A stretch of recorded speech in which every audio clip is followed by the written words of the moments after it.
Hello friends, welcome back to the bench. Thank you very much for joining me. Our patient is an NAS, Network Attached Storage, QNAP, for 4 drives. There are 2 ways these fail.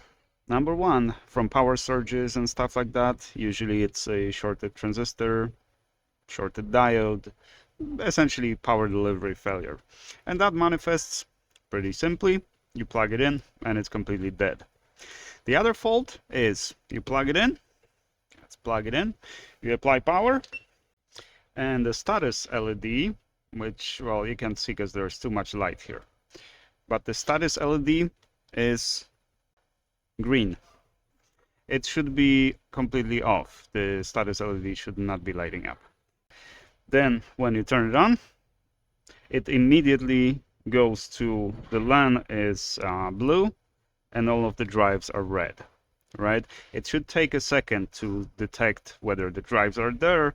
The status should be shining, and the status is not shining at all, neither red or green. It's just absent. That is a relatively, well, the fault is kind of complex, but there's a simple solution, simple fix for this, with just one resistor to short the clock to ground. And that fixes the problem. Why? I have no idea, but that's the fix. So let's open it and let's short the clock and see if that fixes the issue. Alrighty, the board is out. So now what we gotta do, let's make sure this is 100 ohm resistor. Oh, this is 100K. That's the wrong resistor.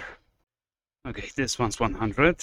Good thing I checked, because I read on my label that that's where I keep 100 ohms. But you know, after the move, my helpers just put everything upside down, and now you can't trust the labels anymore.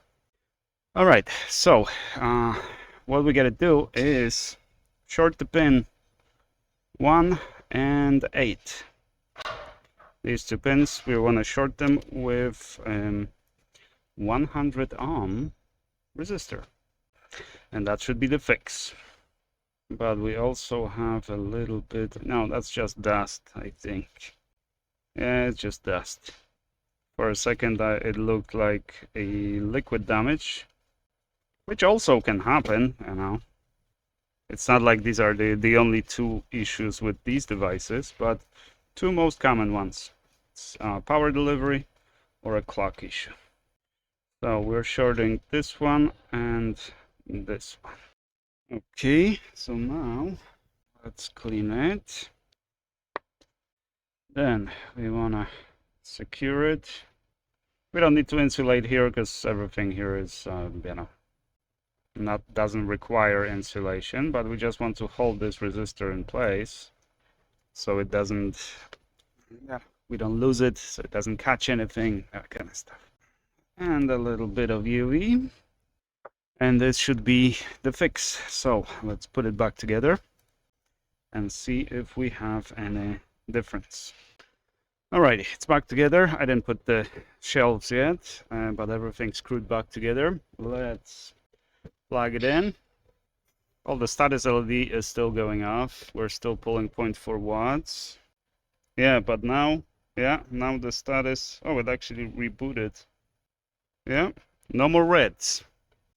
The LAN is not shining either, because it shouldn't, because it's not connected. And you could tell that the LEDs were lighting up because it was detecting the drives. And now the drives are not detected. No more reds, and we have a beep. So it booted. So it posted.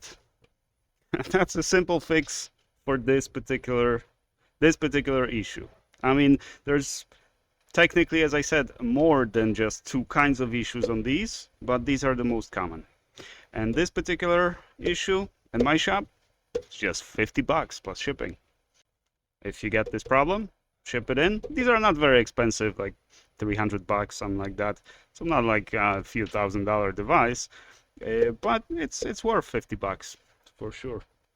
Alrighty, we got one more of these from the same customer. So we're just going to do the same thing to the other one and ship it back. Invoice the customer, as they say, and ship it back. Hope you found this useful. Thank you very much for watching, and I shall see you guys in the next one.